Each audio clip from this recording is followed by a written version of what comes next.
الماعز، فيلم هندي يجسد قصة حقيقية لمهاجر هندي سافر إلى السعودية في بداية التسعينيات في رحلة طبعا لتحقيق أحلامه والنهوض بوضع أسرته البسيطة.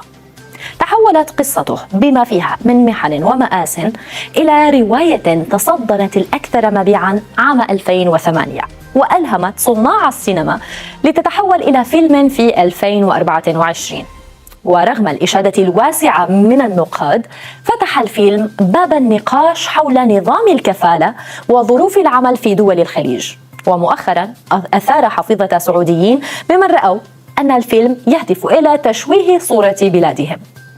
الفيلم الذي طرحته شركة فيجن رومانس في مطلع مارس أذار عرض عبر منصة نتفليكس في يوليو الماضي، إلا أن الاهتمام العربي به لم يظهر إلا قبل أيام قليلة، ويعود ذلك لغياب خاصية الترجمة العربية من قبل.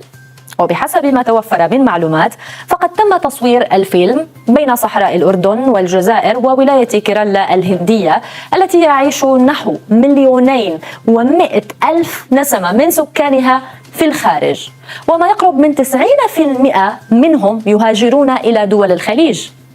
الفيلم مشاهدين من بطولة الممثل الهندي سوكوماران الذي يجسد دور المهاجر نجيب، وبالإضافة إلى مجموعة من الممثلين المحليين والأجانب. شكل الحضور البارز للممثل العماني طالب بن محمد البلوشي الذي أدى دور الكفيل في الفيلم شكل مادة دسمة للنقاش والجدل بين مشيد بأدائه ومنتقد له.